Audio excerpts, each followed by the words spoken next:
York City, in a funky cheap hotel. She took my heart and she took my money. She must have slipped me a sleeping pill. She never drinks the water, makes you order French champagne. Once you've had a taste of her, you'll never be the same. You should make you go insane. Upside, inside out, she's living la vida loca.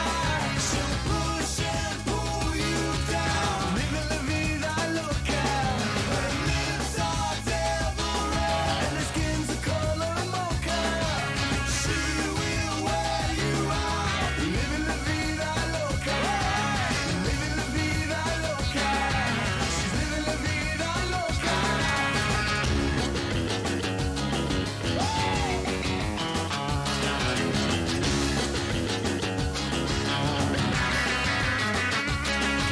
She'll make you take your clothes off and go dancing in the rain. She'll make you live a crazy life, or she'll take away your pain like a bullet to your brain. Come on! Upside, inside out, she's living la vida loca. She'll push and pull you down, living la vida loca. Her lips are devil red and her skin's the color mocha. She will wear you out, living la vida loca. Living la vida loca. She's living la vida loca.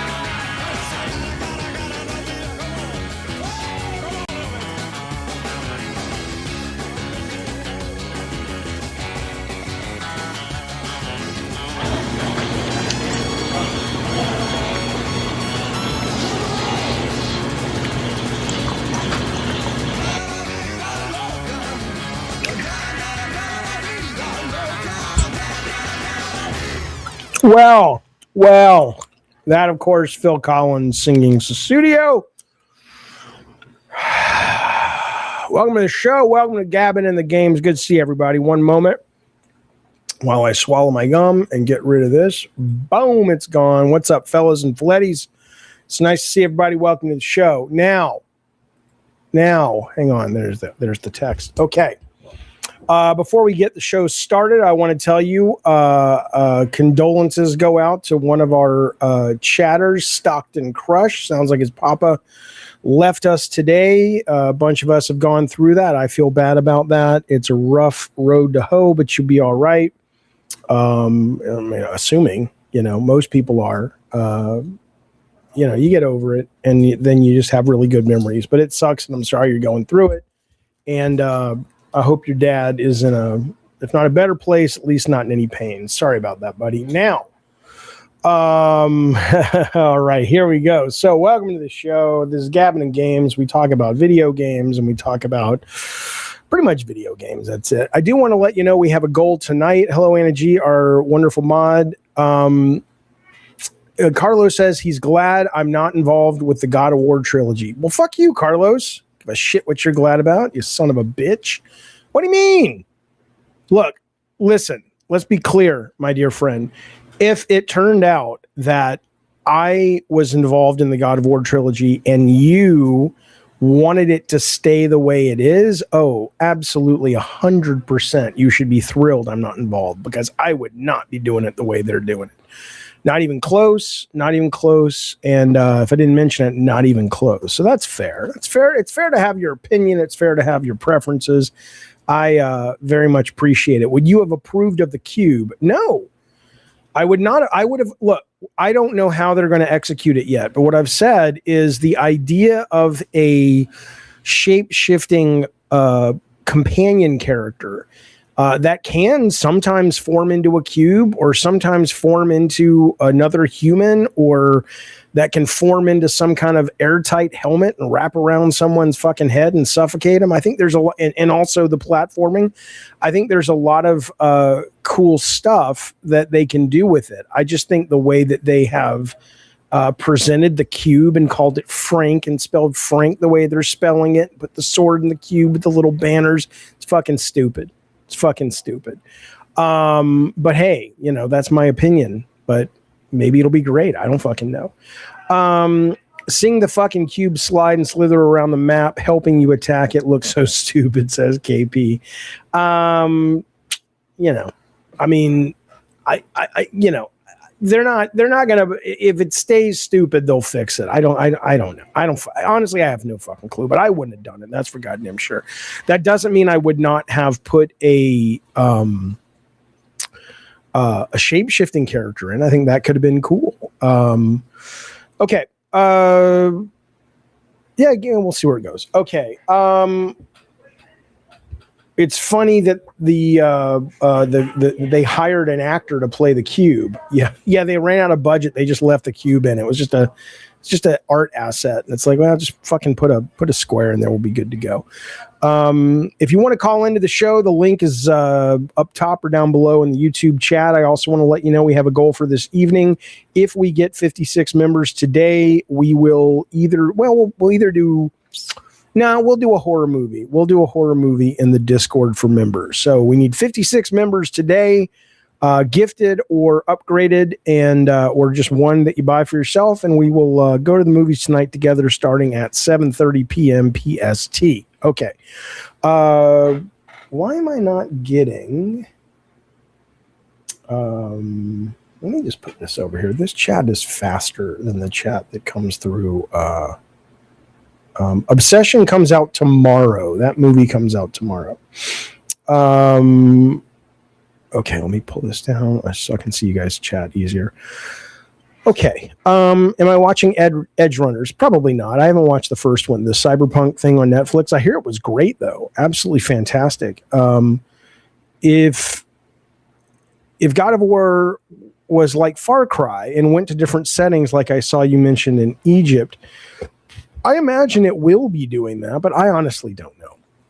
I know exactly as much as you guys know about this game. So, you know, all I'm going off of is what they showed me in the trailer, which you know how I feel about it. I thought it was pretty rotten, but you know, that's just an opinion. You know, it's so funny.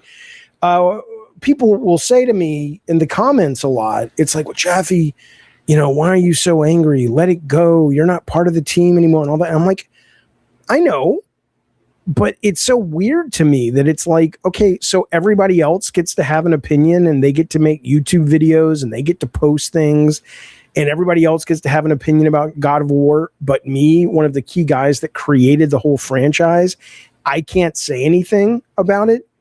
It's just weird. It's just fucking weird. You know. Okay. You worked on the old God of War. Yeah, I know. Yeah. But even if I never worked on a video game in my life, I mean, if that's going to be the criteria, then okay, well, how about we start by saying, okay, well, you have to have at least made a video game to have an opinion and share it. But that's not happening. I think God of War needs a back to the drawing board moment, says Eddie T. These new games are exhausting and they're slow pacing. I agree. I absolutely agree. And we're going to talk about Sony in just a little bit, Sony and Xbox. I feel, as you can tell from the thumbnail, that, and the thumbnail is based on the news, but I feel, as you can tell from the thumbnail, that we are rapidly approaching a tipping point of mass disruption, not just in the employees that are being laid off left and right. That's already happening. But in terms of actually what a video game is, what a popular video game is, what a mainstream AAA video game is, I'm going to close the door because Tech won't shut the fuck up. I think he may have a mental disorder. One moment.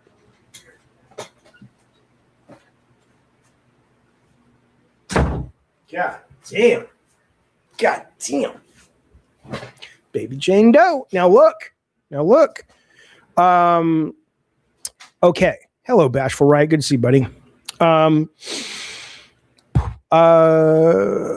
So anyway, yeah. So I think we're going to talk about that. We're going to head into that. I do want to let you know, coming up at the end of the show, I am going to show you guys. I'm going to play it live, and I'm going to play, and it only takes like 2 minutes to get there, right? I'm going to show you the best jump scare I have ever experienced in a video game. I'm playing this the other night and I literally screamed. I know I don't, you know me, I don't get all into the, fake performative horse shit that these YouTubers do and all that shit. But I want to show it to you guys, and I want to see what you guys think, because the way they did this was delightfully just effective. It was wonderful. So that'll be coming up towards the end of the show. Before we get to the end of the show, I want to tell you something. So I'm excited for GTA 6, like a lot of people. Wait, where'd that go? Hang on. I'm going to move this. I'm sorry, guys. The chat's just really weird right now. I like the text, the tech for the chat. I'm excited for Grand Theft Auto 6. I am very eager to give it a play. It looks fun. It looks interesting. And so I'm kind of jonesing for that kind of game. And if you may or may not know right now, there is the Steam summer sale going on. And I have heard about this game for a very long time, and everybody says it's fantastic. But I just haven't gotten around to playing it. I've been busy, wasn't interested, whatever. But it is $2.99 right now. And I started playing it 2 nights ago. And lo and behold, it's really fucking good, man. And you guys are like, no shit, Jaffe. It's Sleeping Dogs, the definitive edition, over on Steam. I assume you can also get it for very little money everywhere else. But I have not... I'd never played it. You play an undercover cop. It's got this kind of, Hong Kong crime thing going on. It's really good. The driving is really good. The motorcycles are good. And what's different about it, now I haven't gotten to the point where there's a lot of shooting yet, but the melee combat is really great in this game. Just the punching and kicking and jumping and grabbing people. And it almost reminds me, like, I remember when Sony was making that game with Jet Li, forget what it was called. And they were, it was a very limited game, and they were trying to make it, like all the Hong Kong movies and stuff and all the action movies and stuff like that. And they did an okay job. Rise to Honor. That's right. They did an okay job, but this game, amongst everything else it does, it's really cool the way they integrate the environment into the melee, where you're able to just do some brutal, nasty shit to these people. I was up on a rooftop last night, and there are these. Maybe they'll show it to us. There are these AC units, and you can take the guy's head if you've grappled him and shove it into the fan, and it just chops the whole fucking thing up. It's really, really good. Lennon says the game was supposed to be part of the True Crime franchise. It was supposed to be True Crime Hong Kong. Yeah, I heard that, but I haven't played any of the other ones. I know this. I think this was an Activision thing, and I think Luxoflux may have worked on one of these. But regardless, though, no, I've never played this Addy Pine. I'm playing it now, and it really is scratching the, gee, I really want to play GTA 6 right now. So if anybody's interested, it'll cost you $2.99, at least on Steam. Yeah, I saw Emma Stone, Addy Pie, plays a character in this. I don't think I've gotten to her yet, but there's a lot of, she's in it. Kelly Hugh is in it from The Scorpion King. There's like 4 or 5 known actors and actresses in this. So I'm digging it. It's good stuff. Okay.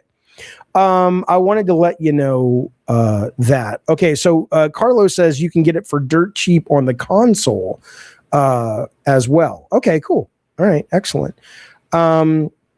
I am not planning on buying Star Fox even when I get my Switch. I know tomorrow, by the way, there is the Switch 2 not state of play, whatever they call it, showcase, or what do they call their things? Nintendo Directs.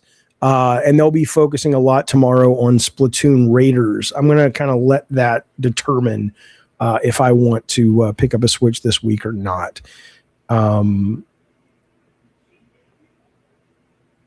Addy Pie says you're getting a Switch. They have no games. They have some games that I'm interested in. I am interested in single player Splatoon. I'm interested in Donkey Kong Bonanza. I'm interested in the Fire Emblem game they announced. There's some good stuff they're putting out. Raiders look sick. Yeah, Bukaki, it does. It looks very, very good. When are we watching more Twisted Metal? Well, if we get to 56 members tonight, we will watch a horror movie, but I have no problem putting one of the Twisted Metals in front of it. It's starting at 7:30. But, we got to make some ducats, boys. Otherwise, nope. Otherwise, I'm doing my my cam girl work tonight, So that's how we do it. Okay. Anyway, this it's not Obsession. I would love to watch Obsession. I mean, it might. I don't know if it's supposed to come out tomorrow. If it comes out on digital tonight, like 9:00, maybe we will. But otherwise, I was thinking we could watch either Hokum or we could watch that Undertone movie about the ghost and the white noise podcast people or whatever. But if Obsession is out already, I will totally put that on. We'll watch that instead. Absolutely. Okay. Rocker Matt says it's on Apple TV now. It's digital everywhere else tomorrow. Well, there you go. Then we will watch Obsession tonight if we get to 56 members. Okay, moving on. But anyway, check this out if you want. It'll get you. Yeah, Bukaki, I heard Hokum is really good as well. $2.99. How can you go wrong? Okay, now here's a way you can go wrong. I don't understand this, and I need you guys to educate me. I'm an old man. I am. I'm a 55-year-old goddamn man. So somebody needs to just explain this to me. Why in the fuck are the kids out there? They have sold 39 million pre-orders. What? GTA 6 has sold 39 million pre-orders, generating more than $3 billion, according to online reports. Now, PK says that's fake numbers. Based on what? Where are you getting that that's fake? I haven't seen anything. And even if it is fake, let's assume it's half, right? Let's assume it's 20 million. Let's assume it's 5 million. Why in the fuck would anybody pre-order this game? Thank you so much for the cute little hydrating turtle. Lynx. Hey, Lynx, good to see you, bud. Oh, do you know, Lynx, this is Lynx, right? Lynx made a beautiful American McGee's Alice, right? That's where the cat's from, right? She does these statues and she paints them beautifully, and she just put it up on her page. I'll show it later in the stream if I remember, but it's really, really good. Very, very cool. Very, very big. She only made one of them. I don't know if you're selling that one, but it's very cool. But anyway, yeah, so it's a digital game. I have money to spare. Addie Pie says because some people have money to spare. I have money to spare. I don't have money to shit on. Why would I? Again, if they came out and said, "Hey," like I was prepared to spend $250 on this game, if I could get it 3 days early, and I assume that was going to happen because it's 2K and they've done that kind of stuff before. Not that much, but they've done like 129 deals and whatnot. But other than that, why the fuck would anybody pre-order this? That's absolutely ridiculous. So I could not tell you why this is happening, but it is. I think there's no accounting for stupid, I assume. And yes, if anybody in the chat has pre-ordered this, please let me know why you did it. And I would love to know that.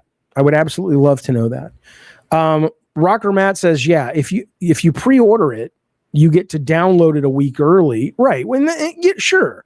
So pre-order it a week early, if you have slow internet. Absolutely. But you can't play it till launch day. Carlos says it's GTA, baby. I understand. I have no issues. I'm excited for it. I just told you guys I'm playing Sleeping Dogs because I'm excited. But I literally am asking. I'm not just doing a bit. I'm trying to get my head around the logic around it. So Derek Robertson says probably to get the Vice City additional pre-order bonus content. I did see that there was some kind of classic Vice stuff you get with the pre-order, but I'm assuming you can get that. Like here's what I don't really get. You're going to pre-order Grand Theft Auto 6 when you could wait and pre-order it after you've seen the gameplay, and you'll still get your Vice City stuff, right? I'm fascinated by this. Like, why? Macro, thank you for the super chat, says buying all the digital copies and selling them on eBay. Well, that's the other thing I really don't understand. You are seeing a lot of that too. Grand Theft Auto fans are already paying. I mean, I want you to think about that. This can't be real. It can't be real.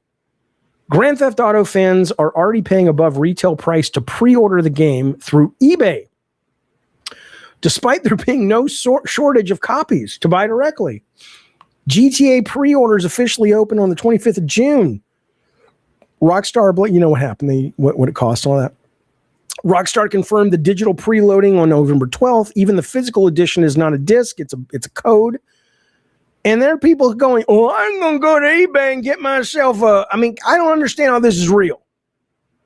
And I went to eBay today to look, and there were a few of these, but not a lot. But this doesn't make sense. And I'm looking to open my mind here.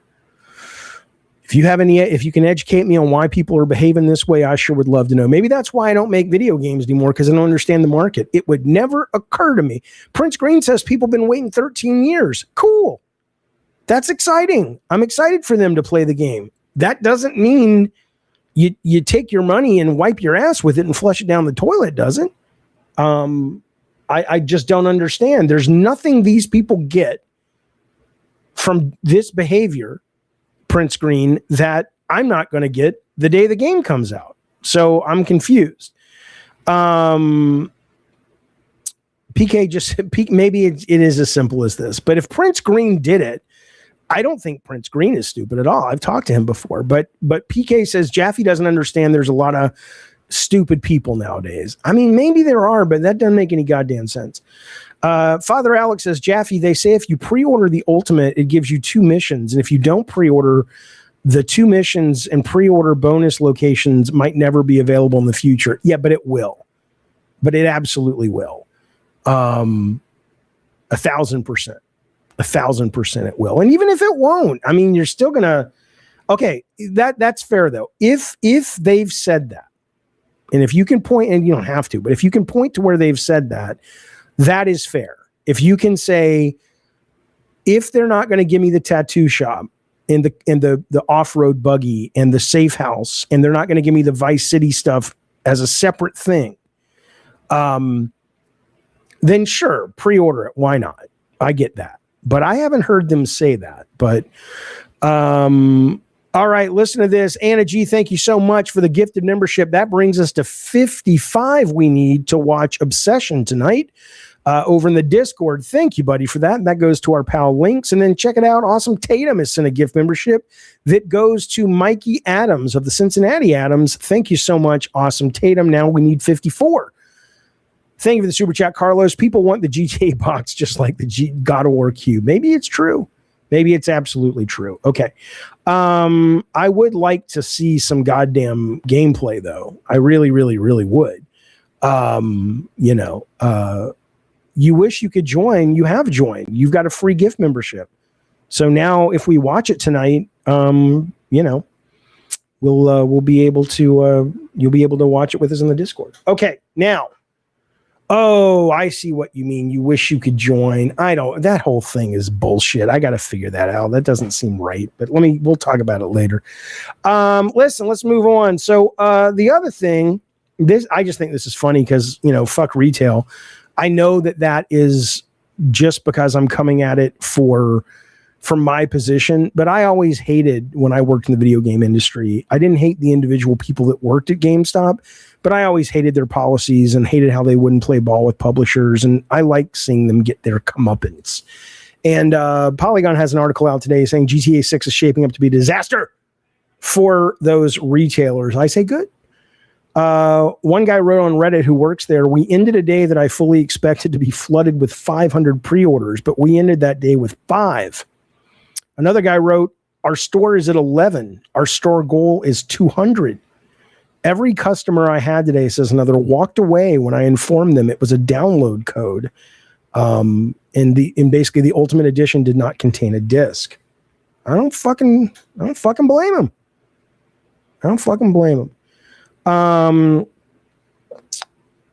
Jaffe, how much would you want as a donation to play some Twisted 5 for a few minutes as a chill stream, since you actually want to play that unlike Blinks? $150 and I'll play it if we don't make the movie goal. If we make the movie goal, then I'll play it before the movie for a very short amount of time, is what I would say. Unless I love it, which I'm sure I will, by the way. If there's no disc, I will never buy it, says Eddie T. This will just make every other publisher try this nonsense. Yeah, but everybody's going to buy it anyway. According to this, they've already sold 40 million copies of the goddamn pre-order. So, and of course, everyone's going to try this. This is, why would they not? Here's the thing I don't get. Is that where is he? Mighty Keith, who I follow and he follows me. I like a lot of his stuff. He put out a video about how everyone responded to the GTA $600 edition price, and clearly a lot of people are upset about that. But I'm a little confused because a lot of games charge $100 for the Ultimate Edition. Is it just the fact that people are upset with what they're locking behind the paywall? Because, I mean, like Marvel Token Fighting Spirits has a $100 edition, or I think it might even be $120 edition that I plan on buying because it's got some really good stuff. Like I said, 2K has done multiple $100 plus editions when they did. So I'm a little confused by why. My guess, the only thing I can think of is that the stuff that Rockstar is putting behind a paywall for Grand Theft Auto 6 is meaningful to people, and it's not just the cosmetic that they are selling like a lot of other companies do. $100 is the real edition, says Gun. 80 is the poverty edition. Yeah, I understand, but look, I don't.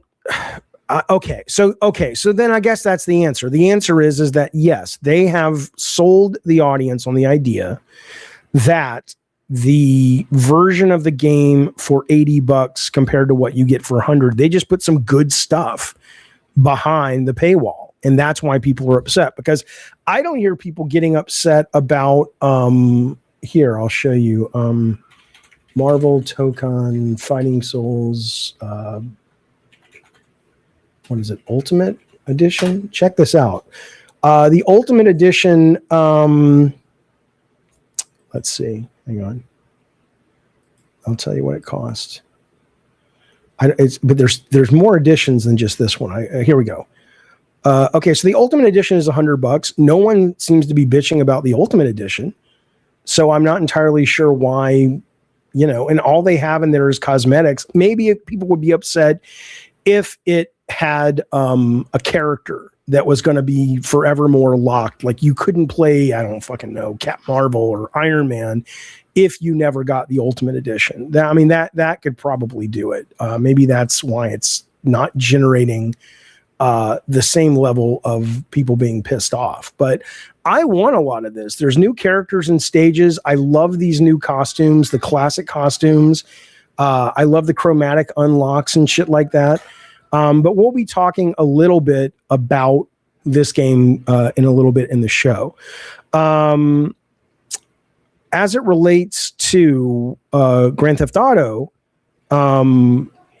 they have one of every kind of shop, and there's a theory that cars will work more like horses in Red Dead and have items and inventory spaces and mechanics, says Real Boss. Yeah, they have one of every kind of shop, but it's not like you're not going to have those shops. Or it's not like that's the only safe house you're going to be able to have. You can just get the one that's at the beach, right? The Ultimate Superior Non-Poverty Edition will be $200 for GTA, says Tyler. Could be. Okay. Imagine if they paywalled playing versus offline or training.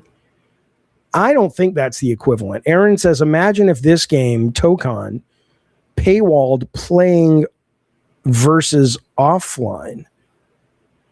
No, because GTA 6 is not limiting your ability to play the game. And they're not saying that it comes with game mechanic improvements that you can decimate the enemies. Okay, you're just talking about the 2 missions is what you're saying. Okay, so but I would disagree. I would absolutely disagree. Well, GTA is going to charge for online anyway, PK. But okay, if you are equating a massive game like GTA 6 and what you lose if you don't go ultimate is 2 missions, I do not think that is the same as selling someone a fighting game, but if you don't buy the ultimate edition, you can't play your friends locally. I don't see that. But your mileage will vary, and I get it, and that's fine. Chris Raygun of Last Stand Media fame and other Raygun fame, other things that's not that he does a lot of things. The point is, Chris Raygun, he's kind of agreeing with what we're seeing around the net, which is Digital Foundry coming out and saying it's going to be hard to believe the normal PS5 or Series X can run this game at any more than 30 frames per second. PS5 Pro would offer higher res and more stable, but it would still be 30 frames a second. Now, they don't know this, but this is what they are assuming based on what they know and what they've seen and blah, blah, blah. And that is, I get it. The game's going to be so goddamn big, and it's going to, I assume that, I can live with that if I have to. It doesn't really bother me, but I do dislike it. And then when he says maybe PS6 and PC release will give us 60, I imagine it will. And I imagine if I wasn't doing a stream, I would absolutely wait until the game came out on PC to play it at all. But because I do streams, I'm going to play it because I know the audience wants to play and talk about it and all that stuff, which is great. But I certainly, I'm not buying it. I mean, Jesus, this kind of gets into the second part of the stream where we're talking about Sony. I'm not buying a goddamn PS5 Pro. It's just the amount of money that these things are costing these days is just staggeringly fucking bizarre to me. Hang on, let me do this. 1 second.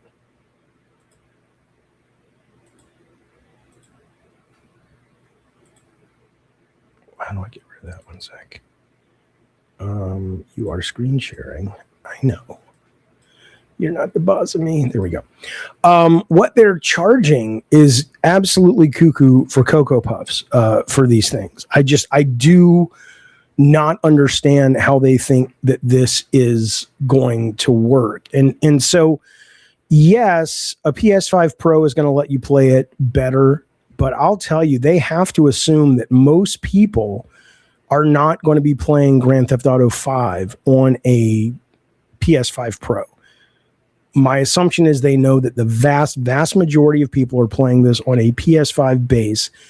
And if this game does not run like butter on a PS5 base, they're going to get their, it may not be as bad as Cyberpunk launch because that was very different. It was just buggy. But I think I cannot imagine how, they've got to have this thing running perfectly on the PS5, right? But the idea of $1,000, and then there's rumors coming out today that Sony's PS6, they say we're not going to sell at much of a loss. And if you go through the data points of everything they're talking about, including, and they haven't announced it yet, but this is based on leaks and speculation, it probably will cost, the PS6 will cost around $1,000 as well. I don't think people are ready to spend that kind of money on a video game console at this point. I think part of it is because what is happening, and this is not a fanboy thing for Sony or Xbox, because it's happening to both of them. It's happening to both of these guys right now, right? Sony today, let's start with Sony, but Xbox going to get a bit of bloody nose as well. 1 sec. Prince Green says, Jaffe, they said the memory companies that started the whole RAM price issue are being sued. I saw that because they're apparently, the allegation is they're working together to keep the prices high. Addy Pie says Sony always sells at a loss and makes up with in-game purchases. Sure. But what they're saying is the exact quote from Eurogamer. It says it looks like PlayStation 6 is going to cost Sony about $1,000 to make, which likely means it will cost more than that at retail.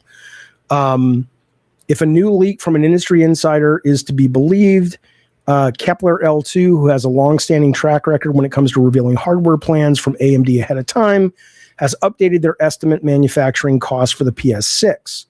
And now it's basically $960. And Sony has said that, yeah, we're going to sell it at a loss, but it ain't going to be that much of a loss. So, I guess we'll have to, I guess we'll have to see. But they had an investor call today. And this is some of the choice words that came out of it. And this is sort of a very clear sense to me that the industry as we know it in terms of the AAA industry and the console industry, I don't think we're going to recognize it in a couple of years. I think we're not just the layoffs, but I just think when we're talking about the ask from people for hardware is just goofy in terms of the amount. But here's what they say. In one of the answers, they said, we're not focused on monthly average user growth anymore as our sole, point of KPI stands for, I forget. It's like your unique selling points or your key earning elements. They're not going to be as focused as they were on kind of the games as a service monthly average user. They're focusing on achieving profitable growth. They're not going to chase monthly average users at all costs.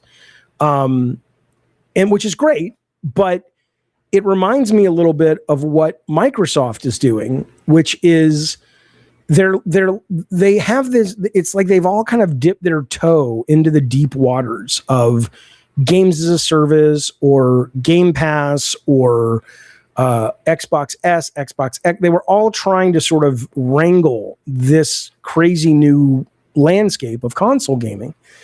And none of them really, Sony's hardware did great, but I don't think anybody goes, oh, just keep repeating that. Everybody knows that Sony's hardware, because of their software, is struggling in terms of, are they going to be able to hold the crown or whatever you guys call it?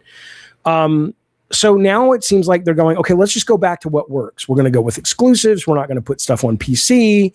We're not going to worry just about monthly average users. We just want to be profitable. And all that would be great if the audience for this was still there. But like Commando Striker in the chat says, the younger generation are less and less into consoles. You can think mobile games, Roblox, viral TikTok games that are sold only on PC or mobile. Absolutely 100% right.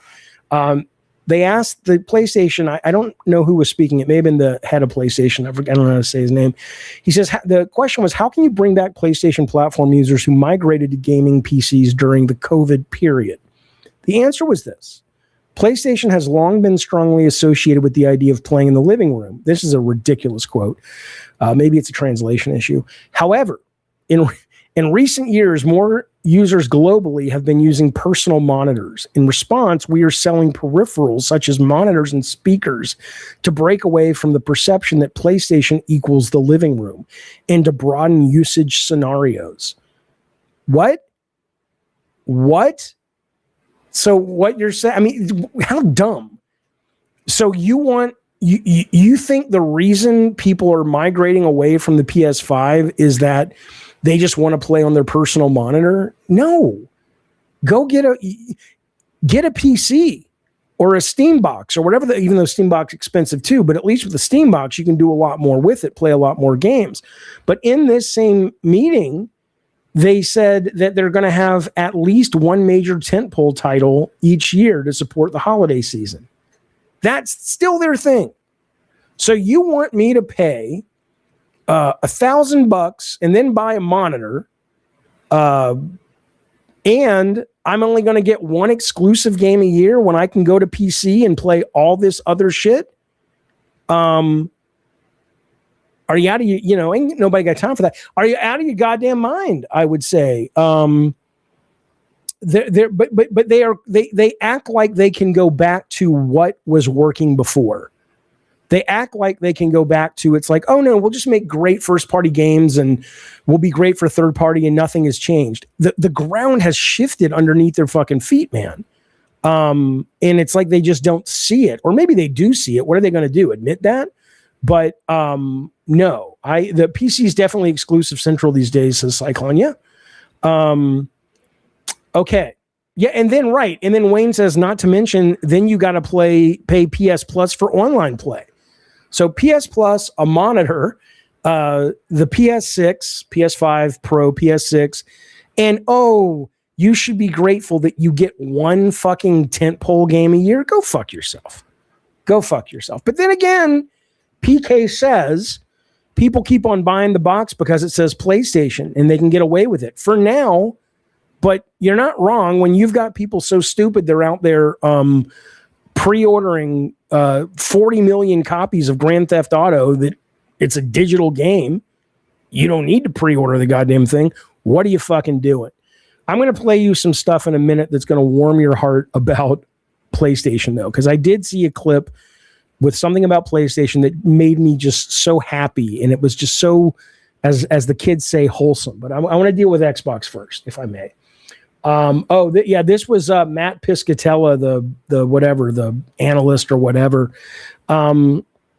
He says, if the idea that PC players are going to move to PlayStation so they can pay more for PS Plus in order to play online and to access streaming, yeah, I don't really know about that, the guy says.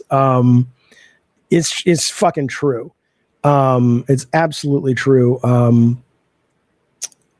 We are living in a world, says one of the comments under that tweet, where large libraries matter and the majority of my games are already on PC. Sorry, Sony, but I'm not buying a console just for a few handful of exclusives. Yeah, I mean, that's the fucking thing.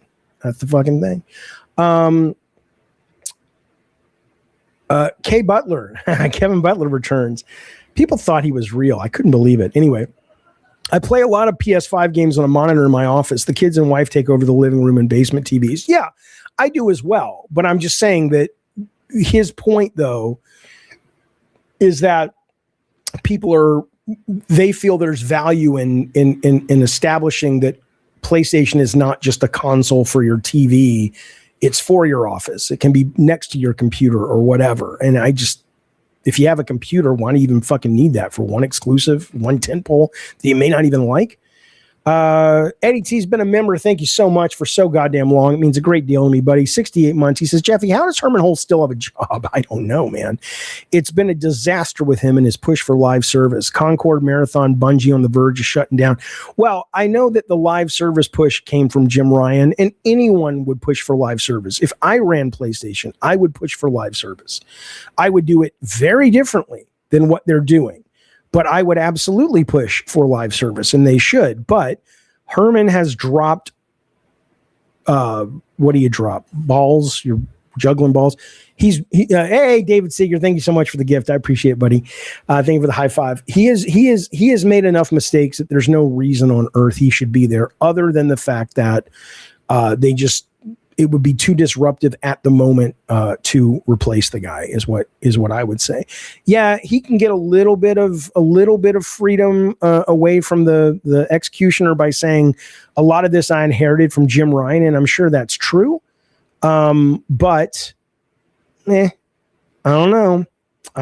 There's a point where it either looks like you're making decisions. Like, take a look at this Xbox lady, whether Ashka, I don't know what her name is, but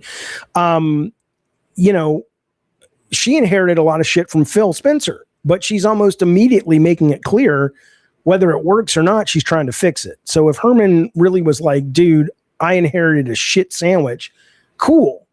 But he's had plenty of time to, at the very least, make some decisions that we would have looked at and said, okay, he's trying, but I don't fucking see. KP says, Jaffe, I think gaming companies don't know what gamers want. Back in the day, Xbox, you're absolutely right. But it's not just that they don't know what gamers want. They don't know where the gamers are anymore. They just don't. It's not the vocal guys in the Xbox community on Twitter. It's just not. It's like somebody said earlier, everything's moving to different kinds of games, and we'll talk about that. But first, let's talk about Xbox, because Xbox today, little Jason Schreier of the Lilliputian Schreiers, I'm not a fan of the guy, but he does pull some stories, which is great. KP, you want me to read the rest? No, I know. I'm not going to read the rest of that fucking message. Fuck you. I saw it. But yeah, so Xbox, according to Schreier, is ending contracts and cutting vendors ahead of expected massive layoffs. That's happening, leading their main PR agency, Assembly, to begin layoffs today. So they are cutting the fat over there. There's also rumors that the State of Decay team, Undead Labs, is going to get shut down. We've already heard about Compulsion, Double Fine, and Ninja Theory being on the chopping block. Microsoft, according to the internet, is exploring selling those in order to protect staff's jobs, but who's to say if that is going to occur? So they are now, you got to do something to right the ship. At least she's fucking doing that, right? So we'll check it out, but I want to get this super chat first.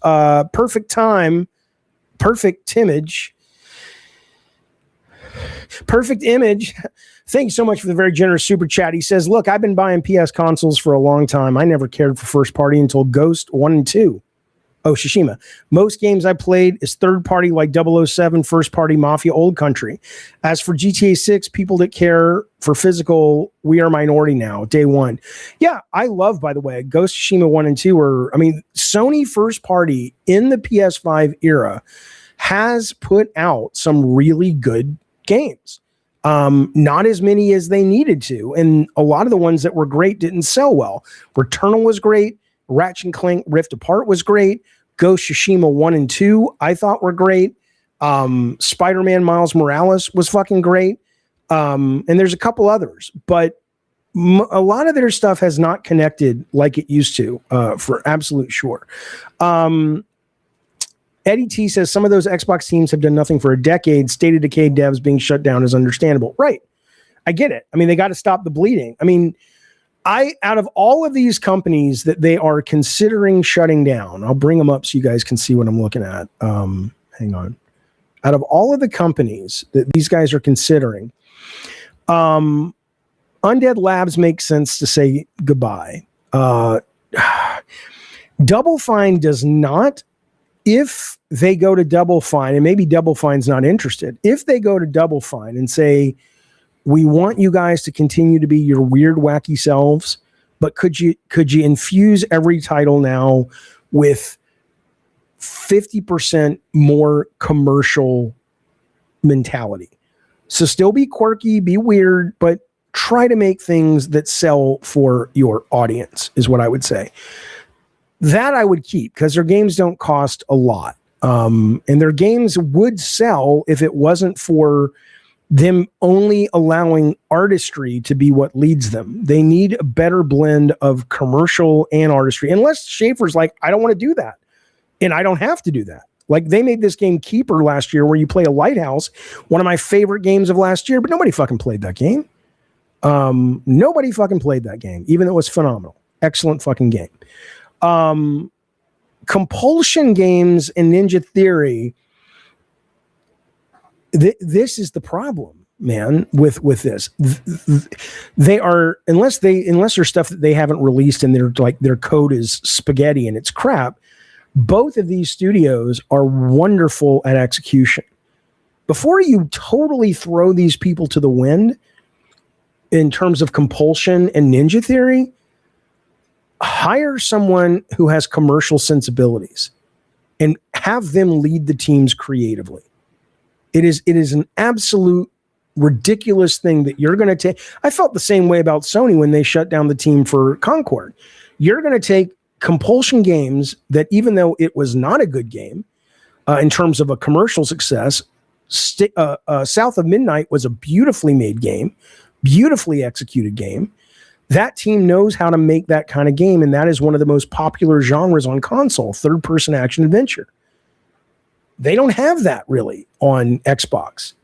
Similar with Hellblade, with Ninja Theory. Why the fuck are these people not going, we're not going to shut you down. We're going to take we're gonna back up a truck in front of. I mean, I'm gonna say Cliff because Cliff used to do it well. I used to do it well.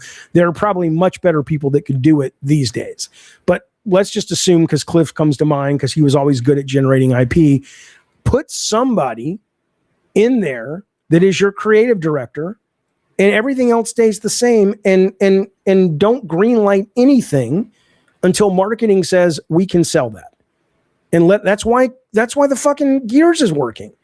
I just don't understand why you're going to shut down. It's so hard to build a team and to have that institutional memory and knowledge. Why in the fuck are you going to kill that when you could just make one hire? But I don't know. I guess that's where we are. Okay. Xbox is also reportedly, now this has not been confirmed, but one moment I need a sip of the bubbly because I'm an alcoholic when it comes to Diet Coke. Okay.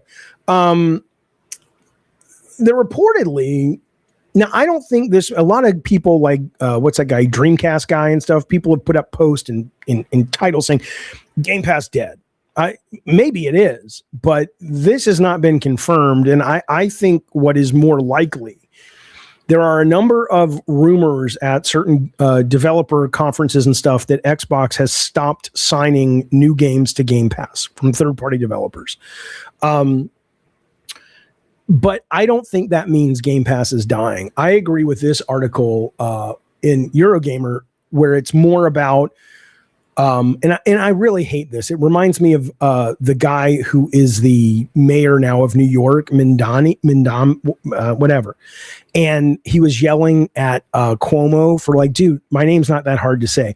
I'm not being disrespectful when I forget the woman's name over at Xbox. I should remember it at this point, but I just kind of don't.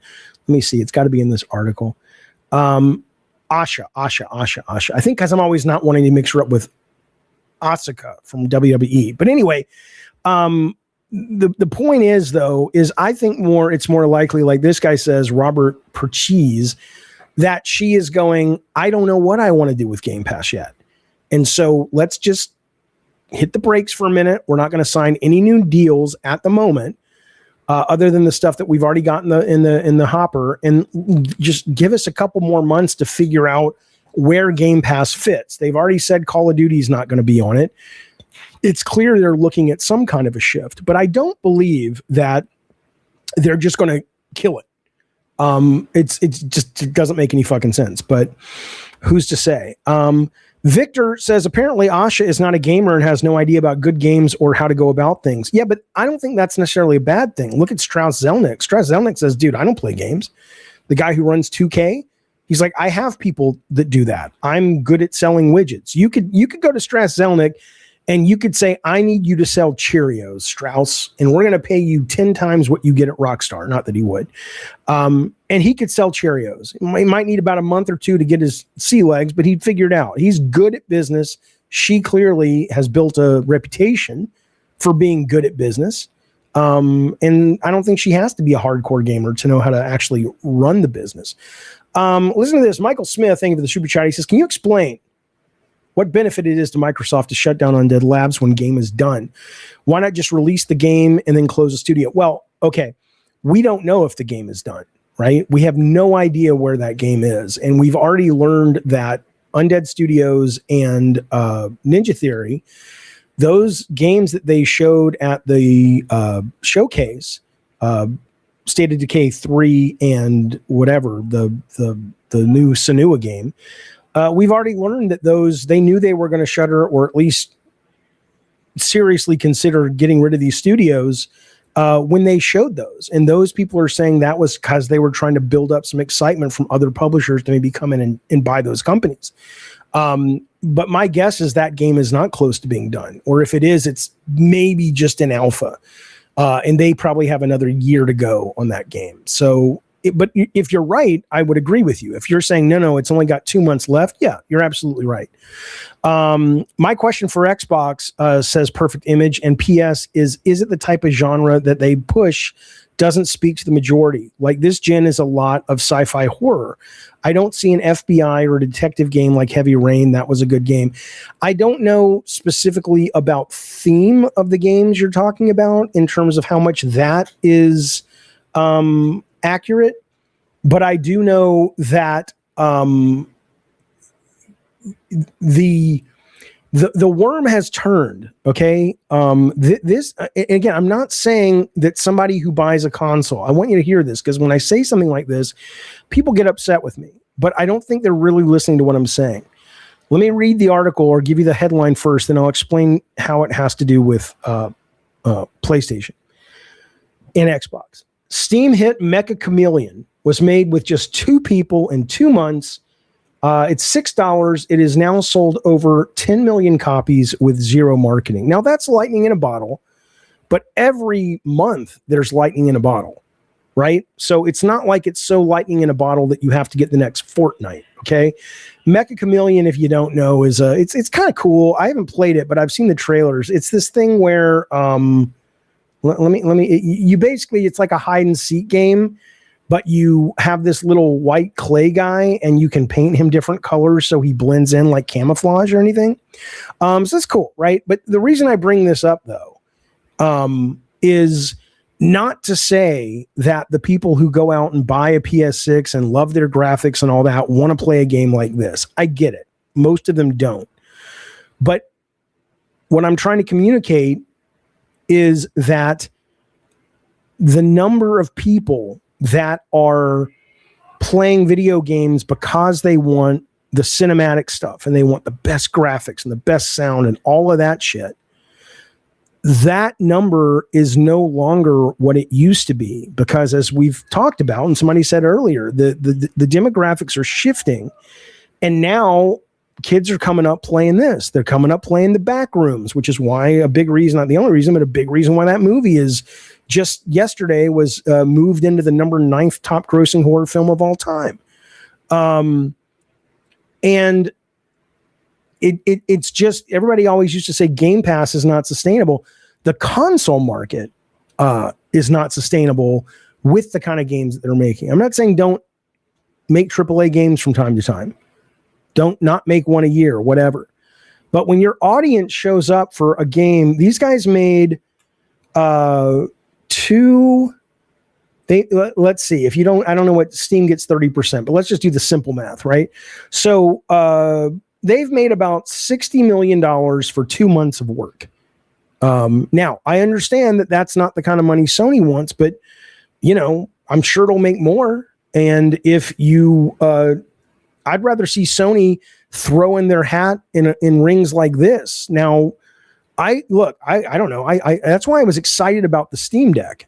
Or whatever they call it, the Steam Box, because I thought the new generation of players that they really need to go after, they would rather play Mecha Chameleon or Peak, or here's another one I saw today. This is a Very Safe Dino Park. I'll play it while we're talking. I'll leave the volume down, but it's kind of friend slop and all that. If you had a PC for a kid and I'm going to say a kid, because kids today they're the up and coming generation and they're not playing console games like they were. And they had this shit, under a TV, and the box was $399, $400.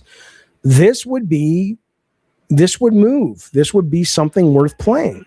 The Steam Box ended up being way too expensive, unfortunately, but I just don't know. I have to assume the people at Sony are seeing this, and they are, they know this exists. Like they can't be, I know some of the people that are still over there, they cannot be, they can't look at this and go, what is this? We've never heard of games like this. What are you talking about? And it's like, dude, there's no way they don't know. They don't know. They don't, there's no way.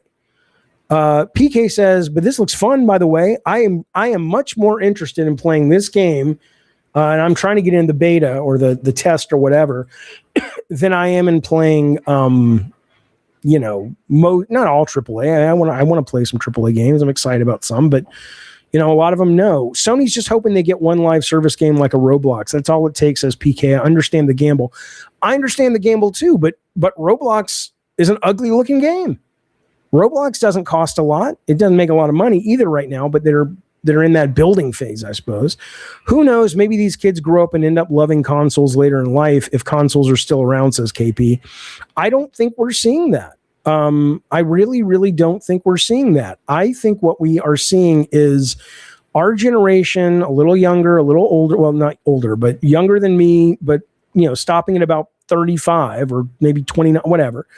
They looked at it, and all we had coming up were these games that were, you know, trying to be movies. And trying to be, it was graphics, and Sony planted a flag and said, we are defining what matters in video games. And a big part of it is production value, and production value costs a lot of money. And so that's just what a couple of generations of gamers learned to value. We were trained to value that. And these people, the younger generation now, is coming up with other options that we didn't have, and they're going, oh no, this is fine. I love this. I can play this with my friends. I laugh. It's cool. It's different. We talk about it at school. No one's going to school anymore and talking about, oh my God, dude, did you watch PlayStation State of Play? I can't believe that game, you know, Wolverine self-regenerating healing factor mechanic. It doesn't happen anymore. It just doesn't. And it seems that Sony is, and Xbox, it's like, you know, I mean, at least you got to give Phil Spencer credit. He saw that the landscape was changing, and he was trying to do something to at least address the future. But Sony just seems like, hey, what happened? We're the best. What happened? Where did everybody go? Justin says, I've never understood these games people like. I like Days Gone, Last of Us, God of War. I don't get how people want to play a game with graphics from 2000. Right, Justin, I get it. I'm not saying there's a right or wrong answer. I'm saying that you are not the majority. And most people, everybody likes pretty things. We all like pretty graphics and this and that and the other.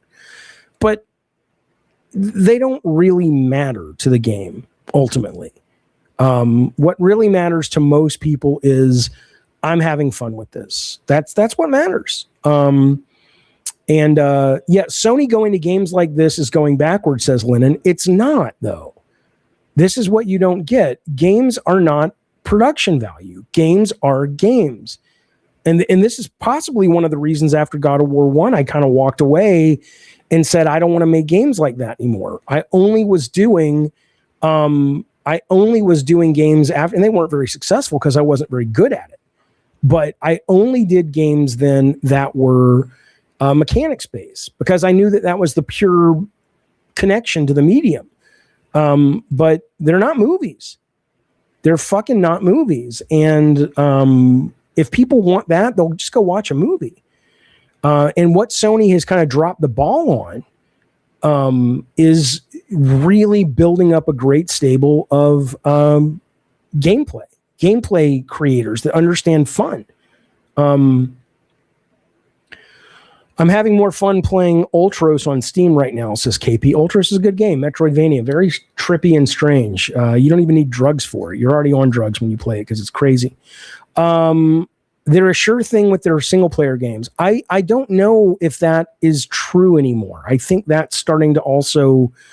I mean, we'll see. Let's see what happens. But I don't think... I mean, Tsushima 2, which I loved, by the way, I don't think that was a massive hit, was it? I don't think so. Okay. PS Studios is too bloated to react to gamer trends, says Michael Smith. Yeah, I agree. Thank you for the super chat. I agree 100%. 100%.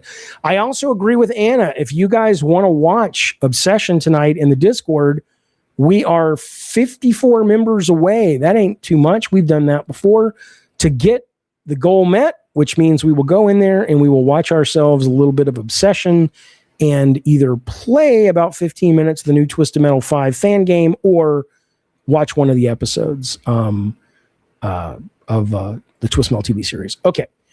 All right, let's see what else we got going on. I think there's a little bit more when it comes to Xbox stuff, I think.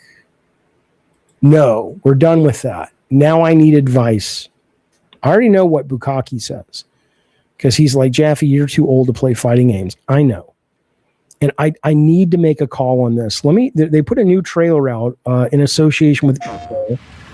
It starts Friday, I believe, in Vegas. I'm not that interested in it. The only game I really even kind of know is Street Fighter. I mean, I know all the games, but I've only ever played Street Fighter 6. But I love Marvel. I love the look of this. I'm getting this day one. This is Marvel Tokon Fighting Spirits, because there is a 10-hour campaign, which even though it's just cutscenes and stuff, it means I can still get 10 hours of these cool characters learning how to play, and then maybe I'll take it online and learn how to get good at it. I don't think I'm ever going to be I don't think I'm ever going to be good at fighting games. I love the idea of it. Wait a minute, Evo's over? I thought Evo started Friday. Oh, I must say I'm a week behind. Anyway, okay. I don't think I'm ever going to be good at these other than, I mean, not even Mortal Kombat. I can hang in Mortal Kombat, but barely. But I just wonder, is there a point that if you want to enjoy this, it's got to become like a fucking job, right? I mean, it's like, can you really have a good time with this game if you don't like commit 6 months of your fucking life? This is Arc System Works at ET.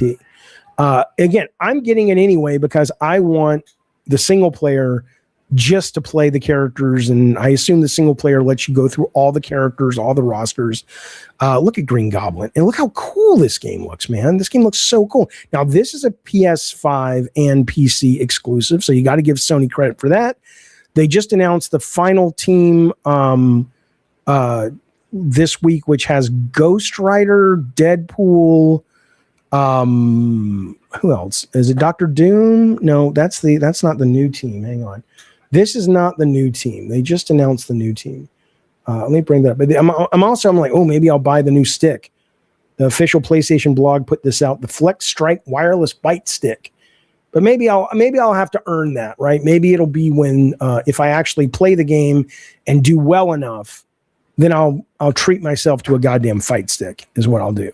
I know the Streamlabs makes a slideshow. It really sucks to play videos on Streamlabs. The good thing about Streamlabs is I can bring in callers if you guys want to call and talk, and it's really easy to do. Oh, for example, here's Crit Scan.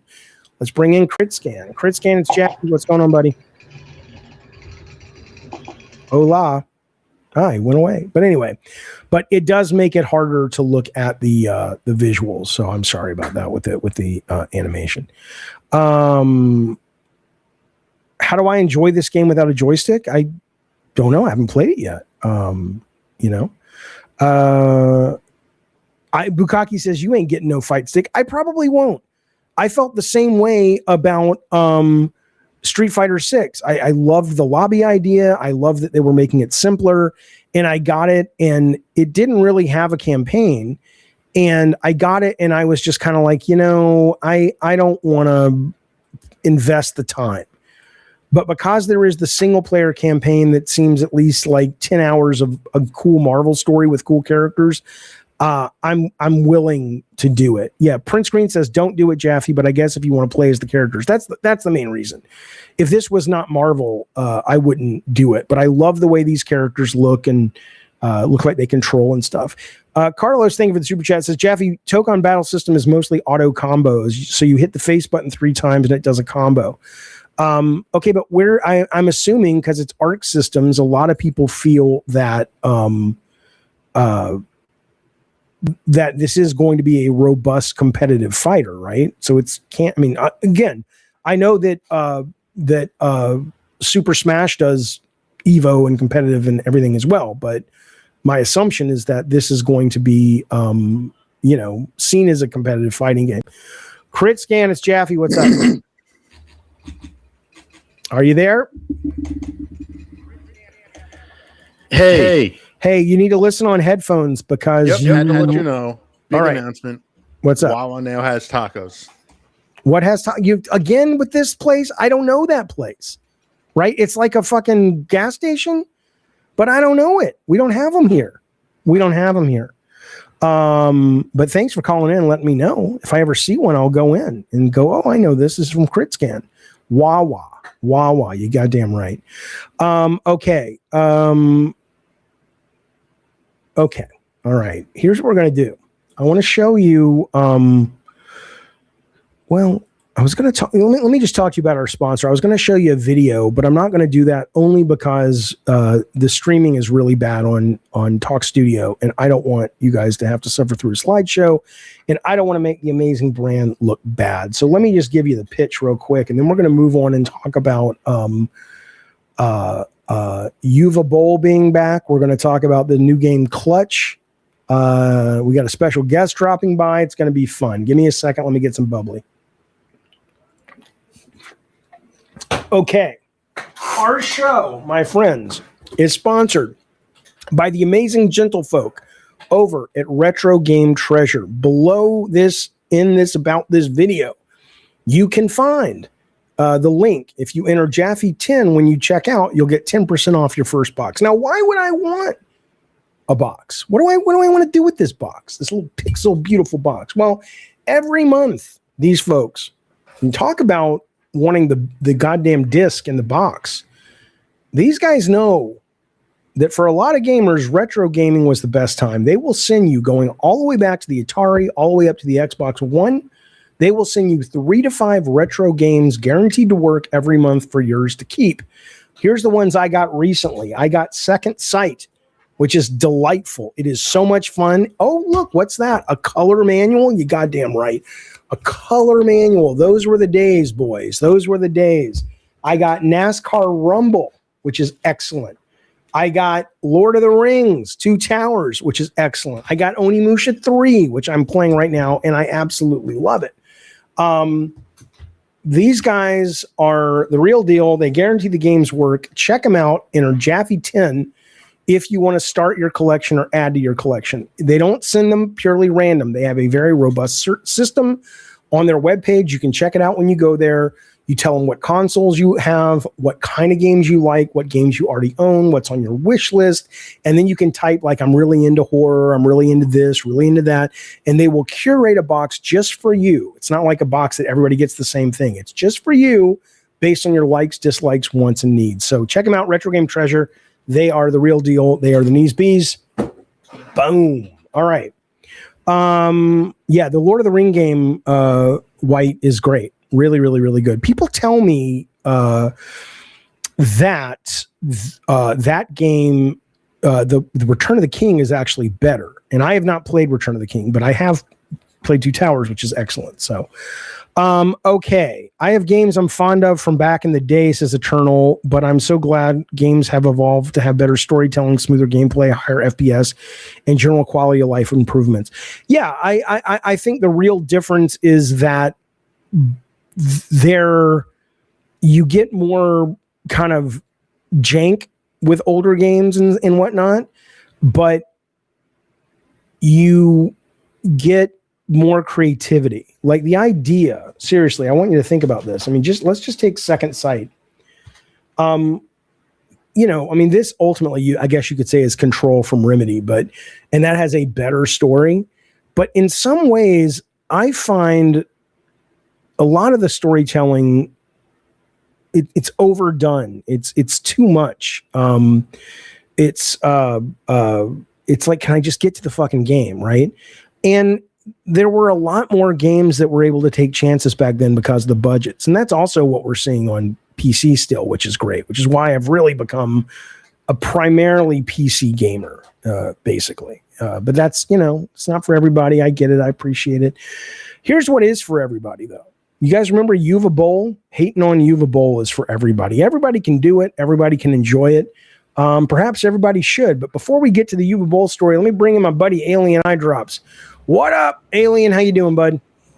Good. You ever been to Wawa? I don't have one. We don't have Wawas I shaved my bush for this. What do you mean? I shaved my bush for this. For what? And you never been to Wawa? Oh, your hat is mirrored. I can't even read what it says. Okay, now I know. Now I It know. says I shit my bush for this. But you did for coming on the show or for going to Wawa? Both. Well, show me. Let me see what you got.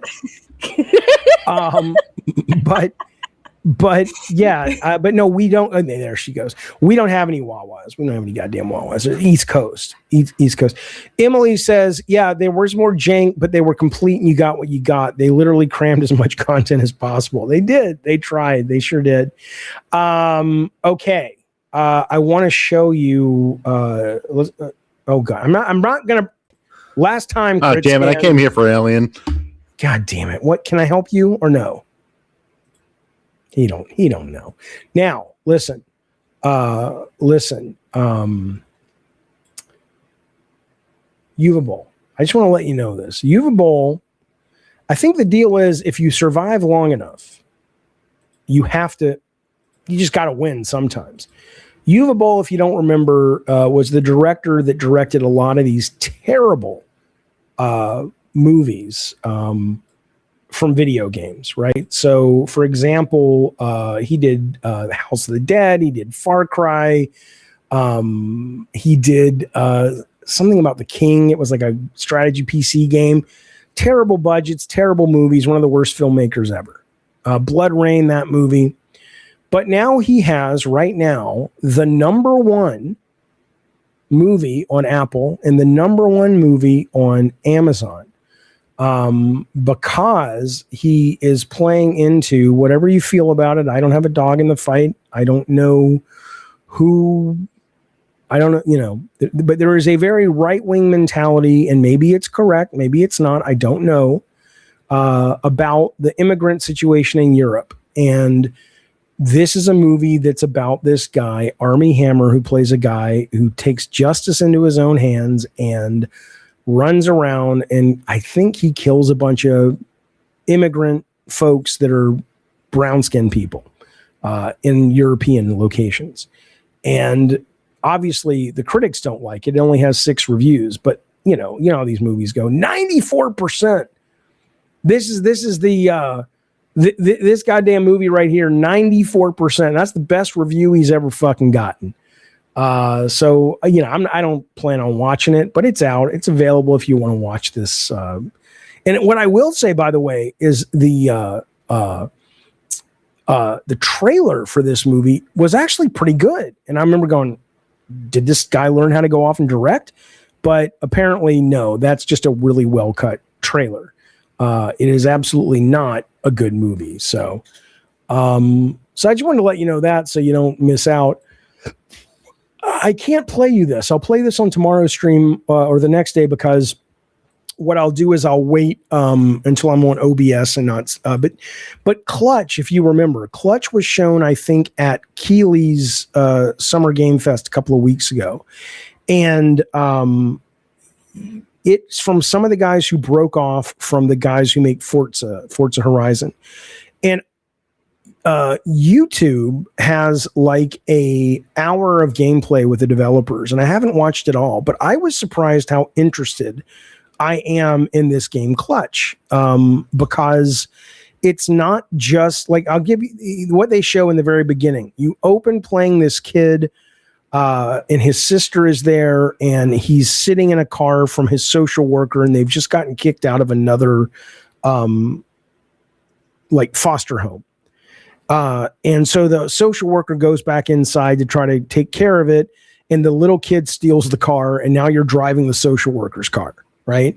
And then after that, it jumps 12 years into the future, and now you've become like a driver who's robbing people. And then it jumps another 5 years, and now you're a professional race car driver.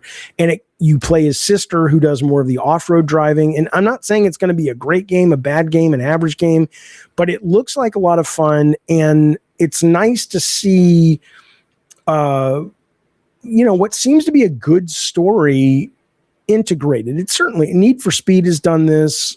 Forza has kind of a story, but it's nice to actually have a story-based game or a racing game that actually does kind of feel like this is kind of a cool a cool story that I want to play. So I'll show a couple minutes of the gameplay tomorrow because it's going to look like a slideshow if I do it on Talk Studio. But I did want to talk about that because it's pretty fucking cool.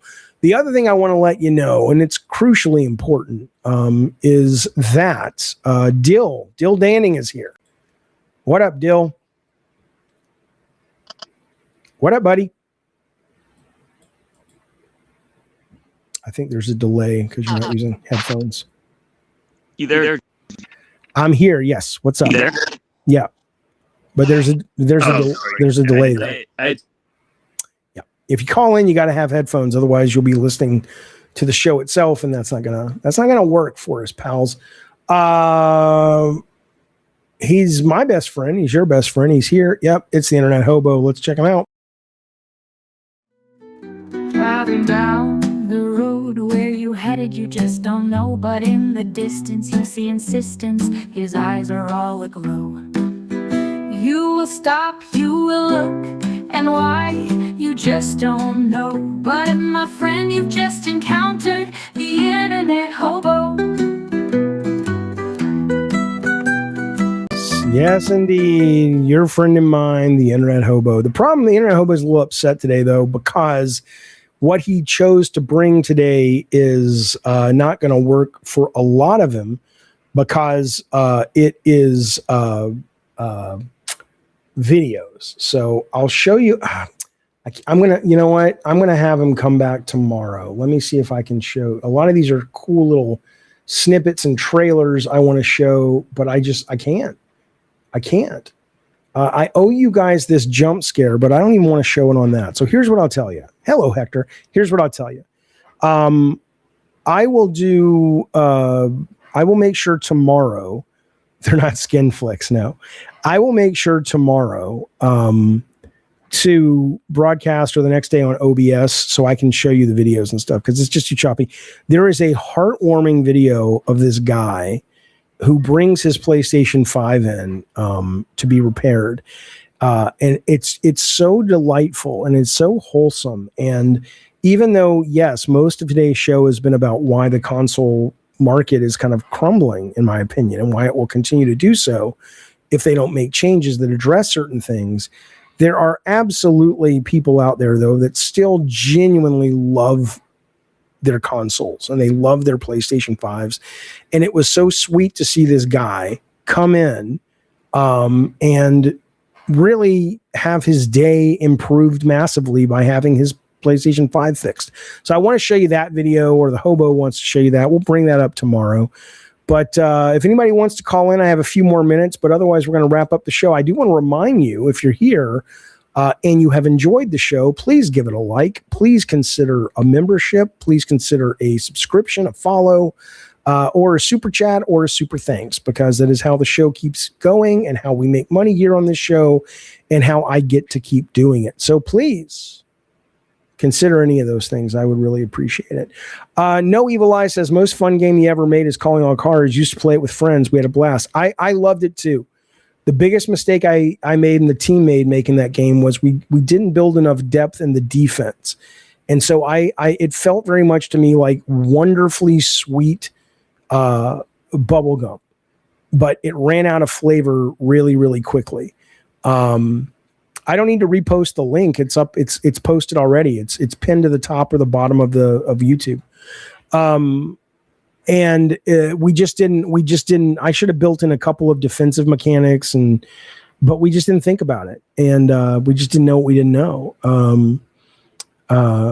Rocker Matt says, I still play Calling All Cards from time to time. I think it's really good. I just think it wears out its welcome very, very quickly. Okay, let's bring in Matty M. Matt, it's Jaffe. What's going on? How you doing, Jaffe? Good. How are you? Very good. I was just curious, what have you been playing? Well, I started the show telling people I've been playing because I was kind of getting a desire for Grand Theft Auto 6. So I have been playing Sleeping Dogs Definitive Edition. I got it, believe it or not, for $2.99 on the Steam summer sale, and it's really good. People have been telling me for years it's great, but I just had never felt like playing it. And now that Grand Theft Auto is kind of on my radar, I'm like, I want to play a game that kind of feels like that. And I got it. And I've been playing this a lot. And I've been playing a bunch of horror games for, I try to find good horror games to play over the weekend for this show I do, or I'm starting to do called, I might do it with Bunny Button this week, called the Week's Scariest Demos. That's cool, man. Yeah. I've I just recently hooked my PSVR 1 up again. Oh, wow. Okay. Yeah. What motivated that? What motivated that? Huh? What motivated that? I stopped playing it a couple years ago. I think because I was still drinking back then. Mm-hmm. I would get migraine. Mm. But I've been getting headaches for a long time. So. Okay. So now you're playing it. All right. That's fun. What are you playing on there? Farpoint Astrobot Rescue Mission. Okay. Oh, that's great. That one's great. What's Farpoint? It was made by a Sony studio. It kind of like starts. Oh, it's a shooter. Yeah. Okay. Yep. Yeah, I have most of the software for it. Like, I bought probably 85% of like the really good stuff that you could have bought at the time. It was kind of disappointing that PSVR 2 wasn't backwards compatible. Yeah, no, I mean, I liked it. We were doing some prototype games for it at Bartlett Jones, and the hardest part is once if you had played with like the Oculus Rift, and then when the Oculus or the MetaQuest came out, it was so much more convenient. It was so much user friendly than what Sony put out that I could never go back to the PS1 or the PSVR 1. Yeah, the tracking is definitely like the downfall. But I thought it was going to be huge, man. I mean, it was so fun the first couple of months. I'm like, how is this not the next big thing? This is amazing. It's amazing. It is a little inconvenient, especially the VR 1 with all the stuff you got hooked up. I hear the VR 2's better, but I think they released it too early. And that's backwards compatible. VR is it's a healthy niche product at the moment. I think it's not going to be until we get like real AR glasses that maybe we start seeing more of that money going into development again. But I think for now it's kind of a very niche. a hobby developer thing. Yeah. All right, cool, man. Anything else? Did you finish 007? Nope. I got, according to Tech, who did finish it, I'm about 75% through, and I've just gotten busy. I want to, though. It keeps pulling me back. I just haven't had a chance to. It's really cool. Yeah. Did you like I thought the kind of like montage training sequence? I love that. That was very neat. Really brilliant. Like, I was surprised nobody's ever really kind of thought to do the tutorial like that before. Yeah, there was an indie game I played a long time ago, which is the first time I ever saw jump cuts in a video game. And I thought it was fucking awesome. And I thought, oh my God, this is the way to do storytelling in games, because, a lot of times you're having to walk somewhere and you're like, I don't really want to. I just have to get from A to B. It's the nature of being in three-dimensional space. And they solved it with jump cuts. And now these guys solved boring tutorials with jump cuts. And I'm like, this is great. So yeah, I loved it. And I hope it becomes, people start thinking more along those lines moving forward. Absolutely. Yeah, man. Okay. That's all right. Thanks, Matt. All right. See you soon, buddy. Thank you so much. Yeah, you too. All right. All right. There goes Matt, my friends. Let's bring in Benny Button. Benny Button, what's up, buddy? Benny B. Benny B. All right. Let's bring in Vincent. Vincent, it's Jaffe. What's going on? Jaffe, I figured it out. I found the link, my friend. What's going on? I'm doing a little show that I like to call the Gabbin and the Games. What are you up to? Man. Hey, just at my desk again after a long day at work. Okay. The call-ins have made me more into the show. I'm not going to lie. I'm probably going to end up signing for this membership here. I don't know how close you are to the obsession goal, but... we're not close at all. We're not going to make it tonight. There's no way. That's all good. I'll still get a membership. It's no problem. But I had a question here. Yeah. You kind of mentioned this a little bit. The GTA 6 30 frames per second, what makes you so disappointed in that? Well, I've gotten used to. I'm not so disappointed. I'm more concerned about the fact that, and again, these are just guesses, but according to Digital Foundry, they're guessing that even on a PS5 Pro, it's going to be it'll be higher res, but it'll be 30 frames. And my concern is more because it's not coming out day one on PC. I'm going to be playing it on console, and I have no intention of buying a PS5 Pro. Mm-hmm. And so I'm assuming it's going to struggle to run at 30, and maybe it'll run fine at 30. But when you've gotten used to 30 to 60, it's it kind of sucks to go back a little bit, but it's not a big deal. I mean, it's not like I'm not going to play it, but I would prefer a smoother bit of gameplay if I could. Sure, but could I bring up like an alternate point of view to this, if I might? Sure. Because I saw the news and it got me a little bit excited, especially as somebody who, and I assume you might be the same way, you might be thinking that this generation is sort of like a lost generation in terms of like new next gen, like groundbreaking experiences, right? And I think a lot of that is due to this need for developers to constantly release their games at 60 frames out of fear of, what the audience might think of them. And that's kind of like held back a lot of like, what the advanced CPUs can do, what physics can do and stuff like that. So I look at the 30 frames per second GTA 6 news, and I see that as Rockstar making no compromises to their game. I mean, they are making a compromise. The compromise is that we're going to run a little less smooth. Because I mean, it's always a trade-off, right? Mm-hmm. So you're going to get more stuff happening on screen, and you're going to get more options on screen, but it's going to come with a little bit less smoothness, basically. But yeah, I fought on God of War. I think we shipped the first God of War at 60 because Tim Moss was obsessive about it. But I was much more interested back then of like, I want more stuff. I want more enemies on screen. I want more mechanics. I want translucency, this, that, and the other.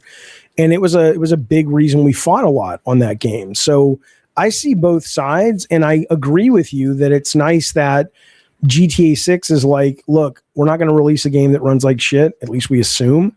And in that, though, we're going to have a lot of cool stuff that you get to do. So yeah, I understand why you would look at that and say it can also be a good thing. I get that. Yeah, that especially if you and this is I think people do have to look within themselves and think about like, because there's a lot of the conversation. I don't know exactly how you feel about this generation being a disappointing generation. Well, I guess I should stop there. I think when it comes to console games, you're mostly right. I think this generation has been incredibly vibrant and exciting, but more on the low budget indie side and a little of the AA. There have been some great AAA games this generation, but it has absolutely been the first time that the conservative mentality, because the games have gotten so expensive, has really made itself known in fewer new ideas and new classics and stuff like that. I definitely would agree. It's been disappointing for the console generation. Yes. I agree. Obviously, in terms of like games that have come out from 2020 to 2026, sure, there have been like some really groundbreaking titles, smaller titles, especially. But when you think of like a new generation, new paradigm, do you think of those games first and foremost, or do you think of like the games that, match the metal that they're releasing, I don't, but I'm not, it's not important what I think. It's important what the younger generation coming up thinks, right? And they absolutely had their classics. They had their Among Us's, and they had their Fortnites and their Peaks and their Repo Man, and their what's the ghost game, the Phasmophobia. Phasmophobia, yeah. Right. Those are the games I think that, my kids and a generation younger than them, they're going to grow up with heavy nostalgia for that stuff. But I don't think that I don't think they are in love with consoles the way your generation, my generation was. But frankly, that was all we had for the most part. Now, when you have a lot of options, what I think is, and I don't mean to be dramatic about this, but what I think is actually beautiful about this is when you have options to express yourself through interactivity, the people who seem to be making the most money, at least, to scale, are the people that are fundamentally understanding why games are not movies and why they are unique and special. So like we talked earlier about this Mecha Chameleon, 2 guys made it in 2 months and it's already made over $60 million. And it, so I love that because it kind of shows that if you make, and Nintendo always shows this, if you make great games above everything else, there's a good chance you'll find an audience, and production value helps. But end of the day, it's kind of the equivalent of if I'm going to say women, but you could say men, but a beautiful woman with a terrible personality, after a couple of times going out, you're kind of done. I know that a little bit. Sure. Yeah, but a woman who's just kind of like decent, normal looking, but she's awesome. That's the woman you want to spend a lot of time with, right? So I think games, same thing. Yeah, and Nintendo, I think, understands that. Like you mentioned, Bonanza, obviously, Breath of the Wild. These are like Sony used to understand it better than they do now. Mm-hmm. But somewhere along the lines, the kids who liked the graphics at the studio and the marketing guys could see the graphics and they knew how to sell that easier than selling mechanics. They took over, they got control, and they just started greenlighting this crap. Not that it's crap in terms of products, but it's crap in the sense that they put production value ahead of almost everything else. And I think it's a real shame. That's why I hold out for Intergalactic, man. The way they talk about the deepest gameplay in Naughty Dog history. I know it's going to have like the whole Naughty Dog affair, the mocap studio, the balls on their face. That's all well and good.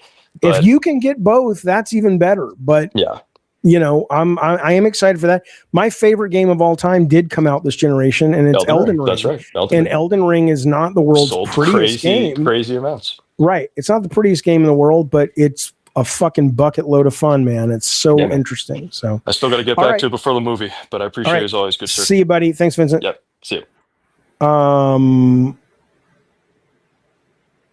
Okay. Hi, there's my buddy. What up, Anna G? How you doing, bud? Anna G. Anna May, eat the cake, Anna May. I don't know where she is, folks. Where you at, Anna G? Deepest gameplay for Naughty Dog, it's better than Crash 3, said Richard. Well, if you're talking deeper systems, yeah, my guess is it's going to be a deeper game. It may not be better. Can you hear me? Crash 3. I can hear you. What's going on? Hey, nothing. Just wanted to talk to you about did you get the Chameleon game? I haven't yet, but I can. I will. You should. I have it. And it's fun? Yeah. We need to do a members friend slot game night. Yes. I have we'll do it this week. Of games. Okay. I will pick that one up. We'll definitely play that, and we'll make it happen this week. Is there any other games that you got other than the one that you're talking about? Yeah, well, there's a game. Where did it go? Where you play? It's a demo right now where you play Ghost. It's like Luigi's Mansion, but it's multiplayer. Mm-hmm. Yeah, it's cool. I'll send you some information on it. And we'll get some people together and we'll play some of those games. So that'd be good. I haven't played this game, but it's a point and click game. Which one? It's called Dropsy. It's about a clown. I got that one. Is it let me look it up real quick. Dropsy the clown? It's just Dropsy. DROPSY. It looks interesting. Oh, I see it. Okay, 90%. Yeah. Hang on. Dropsy's a non-traditional take on the classic point-and-click adventure. It's all trippy and weird and shit. Okay, cool. Yeah, that one looks cool. It's only 99 cents too, and I'm like, nice. I'm gonna try it. Well, yeah, that's what I'm saying, man. Then look, if my kids were younger and they said, "Dad, do I get a console or do I get a PC?" and you can afford either, I'm like, get yourself a PC, man. Yeah, PC's the way to go. I'm not one of these PC master race guys. I just think you have a lot more options. A lot more fucking options. Rocker Matt says Jaffe can do Baldur's Gate 3 run. I would love to because I've never finished that game. And I played it on PS5, which I liked. But that's a game I think that really needs to be played with a mouse. There's too many camera controls and stuff that I struggle in that game sometimes to solve puzzles where I was just like, I don't even know what the fuck is happening in this game, because I'm supposed to find this like lamp, and I can't rotate the camera properly and all that shit. So with the controller. Yeah, it's much harder. So. Oh, okay. Yeah, I just started that game. Oh, okay. I enjoyed it when I played. All right, Anna G, listen, we're not going to get to Obsession tonight. Maybe we'll make the goal tomorrow. I know. All right. Bye, Talk to you soon, Anna Jaffe. G. Bye, buddy. There she goes. Let's bring in Hector Howell. Hector Howell, what you doing, buddy? Hey there. How's it going, Jaffe? I had Very a good. gaming question that came to mind I thought might be interesting. Yeah. Let me shoot it at you. So What you I got? recall World of Warcraft at its height in about 08 or something when I first started playing. People were playing the game on piece of garbage laptops. It might have taken them a day to download and patch it, but they were playing it. They were loving it. Yes. And in this modern era of technology continuing to move forward, graphics card prices continuing to go up, premium consoles being super expensive, should big flagship studio, particularly PC games, focus more on having satisfying aesthetic and effective low performance modes for those games? Well, should they? I mean, they can do whatever they want, but I do think it's wise. And some companies have really taken that to heart. I'm trying to think of, there's a game recently that came out. Let me open Steam real quick. That came out, and I remember reading a review of it and being really impressed that it will run great, like on a relatively low end computer. So until streaming becomes the norm, I think that if you are making PC games, you absolutely have to build for the cheap seats, basically, because that's where the majority of people are. Again, the budgets have gotten so much, and the audience has gotten so big but that audience has grown not to the aficionado camp where it's like, I want the best. Some people do, and that's great, but you're always going to have more people willing to pay less for a lower barrier of entry. And if you don't make your games for that, you better fucking budget accordingly, is what I would fucking say. So again, going back to Grand Theft Auto, everybody's going to be playing Grand Theft Auto 6 on PS5, not PS5 Pro. If that game runs like shit and they're like, oh, well, you really should play it on PS5 Pro, most people are going to go fuck yourself. No one's going to buy a PS5 Pro just to get come on. The number of people who do that is tiny. Before I came up with this question, which I think is more sweeping, I was thinking about, I've got a problem. I don't think I'm going to have the console to play the new God of War that I want to play. What am I going to do? And it's Laufey? Or Egypt or whichever one NX plays. Well, that'll be a PS6, but right. So it's like, but that's a question of, and that doesn't necessarily work because it's a console exclusive. They have to keep that on PS. But for other games that do have PC models, like how can they get the sales? Because it's a $60, $70 game, whether it's somebody buying it for their piece of junk laptop or their souped up rig, that's profit left on the table. For Sony, you mean? For anybody that's selling a game. Well, you mean, yeah, but for anybody that puts it exclusively on console. No, I mean, I feel like they still, that's another question. Do you think that these console exclusives should remain? Or are they leaving money on the table by doing that? I think they're basing the logic off data from this generation, which makes sense, which is, we put our PlayStation single player games on PC and we made money, but it wasn't worth what we think we lost in console sales or what. I'm assuming that was their logic. But the problem is, unless they can get these consoles back down to a normal price, the whole idea of why people liked consoles, some of it was easier to use. That's kind of gone away with PC. It's not like it was. And some of it was cheaper than buying a PC. The idea that again, Sony hasn't come out and said anything. They haven't come out and said the PS6 is going to be $1,000, but it stands to reason. The Steam box is $1,000, more than $1,000. So, and I know times are different right now, but I think honestly, the data is not going to be the same next generation if they start selling PS6s for $1,000. The minute you get into $1,000, you're in PC land at that point anyway. So they will probably, regret that decision if they don't lower the price meaningfully of what people are saying it's going to be. But again, we don't know what it's going to be, but that's what a lot of people who seem to be in the know say it's going to be. Right, and that's why I went back to, in some ways, the World of Warcraft example, because that was a game that was notorious for being stable enough to play on garbage, and it looked good. Like, the style of the game, the art style was such that it wasn't reliant on graphical fidelity. It was reliant on the style, on the coloring, on the general design. I mean, that's one of the reasons Fortnite is so, I mean, again, it depends what you want to do. Sony's business model is different because they make money. If they sell a console, they make money off everything that sells on that console. So they're not just a publisher. So I understand that it's not the same business model, but Fortnite runs on everything more than fine. And part of it is because it's not that, it's a complicated game, but you know, it's built for the engine that the team made first off. So they have every little trick in the book they can use, and it's not a visual hog. But, you know, if Sony puts out graphics that, oh my God, there's not as many puddles in Spider-Man as we saw in a previous, you know, people riot.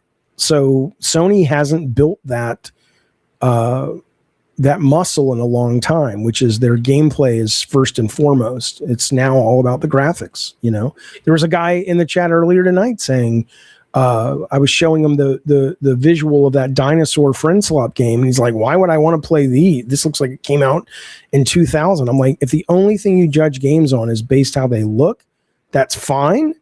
But, you know, there are going to be fewer and fewer games for you to pick because the budgets ain't getting smaller in those kind of games at all. Yeah, I tried to play, speaking of Baldur's Gate 3 on my laptop ages ago, which is old and piece of junk. And it wouldn't run. And I was like, I don't really want graphical fidelity when I'm playing this right now. I don't want to do the combat. I just want to RPG it. And so it was frustrating. I was like, oh, I wish this was. But speaking of the live chat, somebody says Gavin needs to take a couple $100 million loss to make more money over time. What is that? We're close. We're working on it. I assure you. I've been streaming for 8 years. I really suck at it because I have not made profit in a single year. So I want, you know, I don't know. I've never, you know, there's a point where stubbornness just becomes idiocy. And I think we're rapidly approaching that cliff. But what are you going to do? It's been fun, even if I stop doing it. But I hope I don't. I love doing it. All right, Hector, good to see you, bud. We'll see you soon. All right, bye, bud. All right, Durante, thank you for the super chat. He says, I suggest the friend swap game chained together. You goddamn right. We'll put that on the list, 100%. Thank you for the super chat. I thought PS6 was going to be some kind of hybrid handheld. It probably will. That's what they've said. That's absolutely what they've said. It will be. But, you know, I like how they're also mentioning it like it's some kind of the guy, you know, I mean, he's got to do PR. It's his job. He's a salesman. But, you know, it's so funny that he's mentioning it like, oh, we have this thing we're going to be putting out, you know, you're going to be able to play your PlayStation games everywhere. And it's like, yeah, like the Switch. It's like, I mean, good, you should do that, but big fucking deal. It's not like it's some kind of groundbreaking idea. People have been doing that since the first Switch, man.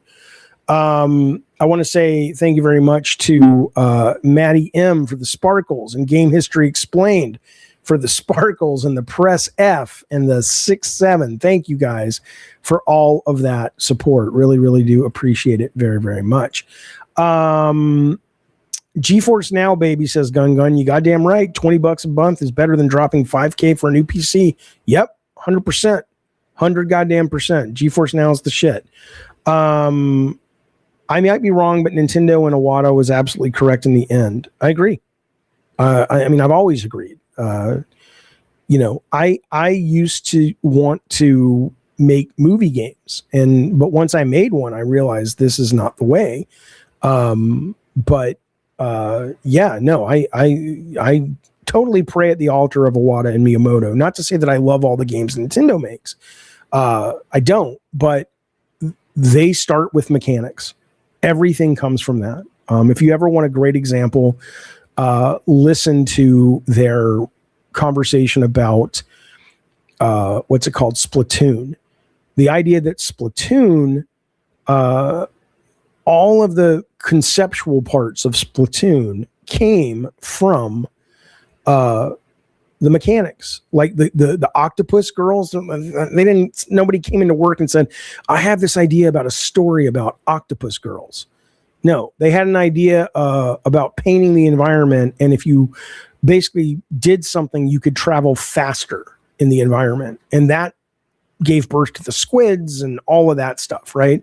That's, I think, now again, I think they're a little too weird, but I think Sony could do, and Xbox could do a lot better with about 30% of that Valve opened up to their games.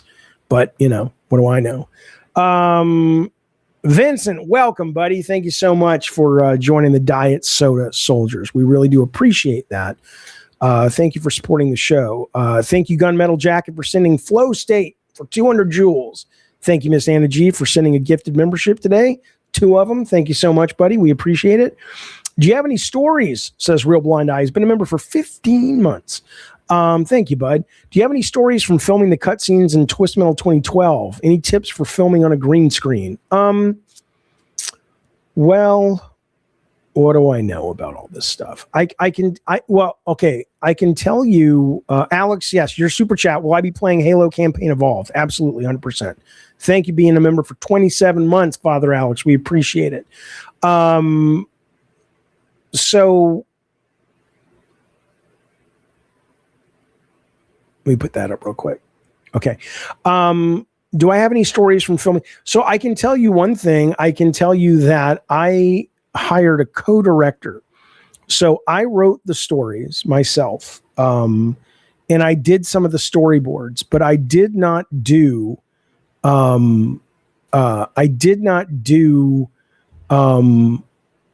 of the actor directing, because I learned by that point I was absolutely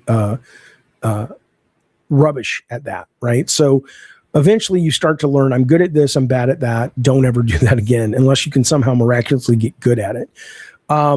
I was actually very disappointed. Thank you, Robert Odell, for the coin. Thanks, buddy. I was very disappointed in the Twisted Metal live movie reception because I thought they were really good. I really, and I'll go to my grave, not that I'm going to be buried. I'll go to my grave, believing that those movies were really fun and they fit the game. But they never really got a lot of love. And some people were like, oh, these are stupid. And some people were upset there weren't as many characters. And I get that complaint. But we originally had every single character that was in the game had 3 different endings based on difficulty. But I realized that we weren't going to have the time to make each one good enough. So I ended up just marbling them all together. And that's what shipped with the game. But if you go on this YouTube channel, mine, you can see a bunch of the behind the scenes and early edits of what those other stories would have been. And I think some of them were pretty fucking cool. Thank you so much for the mic drop, buddy, for 600 jewels. I appreciate it very, very much. Here's what Zeke says. Jaffe PCs have come a long way, but they're still not seamless like consoles. I have little that requires attention all the time. Sometimes they're a pain in the ass. Give me an example of how your PC, Zeke, has been a pain in the ass, because I simply just have not found that. I really haven't. I mean, there are times where I need to clean the dust out of it. Or I need to make sure I'm running malware programs and stuff like that. But, you know, I go over to Steam and anything, I would say 99% of the time, anything that I am interested in, I buy it. Not only do I buy it usually at a heavy discount, because they have sales coming out their buttholes, but I buy it and I click install and it plays. The vast majority of time, the games have demos. There are festivals. And when it doesn't work, or even better, if it does work and I just don't like it, that's not a problem. Because I can just very easily click and say, I'd like my money back, please. They don't kind of make you go, well, did you download it? Did you play it? They're just like, okay. If you didn't play it for more than 2 hours, that's not a problem. Here's your money back. And it's fucking great. But that's been my experience, and I am not a technical guy. So if it works for me, It should work for most people, but I don't. But that reputation has clung to video games, and it's really unfortunate because a lot of people still think that you're going to be tinkering and looking for the right drivers and all that shit. It's just not. It's absolutely not the case at all. But again, hey, if it were up to me, every game would be on GeForce Now. You wouldn't even need a PC.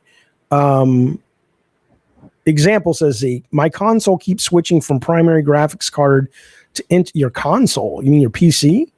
Your console keeps switching from your primary graphics card to integrated onboard graphics. Frame rate goes to hell and I have to muck with settings. What do you mean your console? Are you talking about a console or PC?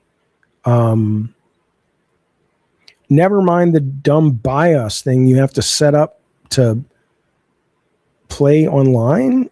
I didn't have to set up anything to play online. Okay, so your PC switches from primary graphics to integrated onboard graphics. I mean, I've never had that happen, but I assume all you have to do is go into Google or AI and go, hey, this is happening. What do I do? And it's like, oh, do this, and you're done. People said the same thing about Stadia, and look how that turned out. Yeah, but again, that's why I always promote nuance with this shit. If to look at Stadia and say Stadia didn't work, and because Stadia didn't work, it is a fundamental correct idea that people don't want streaming, and that's simply not the case. It didn't work because they didn't have any exclusive games for it. It didn't work because, or what they did wasn't very good. It didn't work because nobody wanted to buy their games. Now Steam's different because you can already play them on your computer and you have them, but that was, you couldn't do it anywhere except Stadia. And it wasn't ready for as many people as it's ready for now. But I can tell you, man, once you get streaming going, you don't ever want to go back because you are always playing with the absolute best system. You don't own it. You don't own the system, but you don't give a shit because when the next system comes along, you'll be playing on that one and you're only paying $20 a month. That's what I would fucking say. That's what I would fucking say. Okay. But listen, here's what else I'll say. That's the show. That's Gabbin' and Games for today. Thank you guys for all the super chats, memberships, and generosity. Thank you for the great conversations. Thank you for the call-ins. I haven't decided if I'm going to be doing at first I was thinking I would do Gabbin' and Games 5 days a week, like I do Lolcow Crypt. But the more I think about it, the more I'm thinking I'm going to do it 3 days a week because that'll give me a day in between to edit and post content from the previous day's streams. Because a lot of people, there's a lot of content in these streams and a lot of people never find it. So I think I'm going to think about maybe tomorrow I won't be streaming Gabbin'. I'll be putting up videos and then I'll be back on Wednesday. But I'll let you know either way. In the meantime, be safe, be well, and I appreciate it, guys. Thank you. Thank you, Anna G, for modding. And I'll see you guys next time. Bye, everybody. See ya.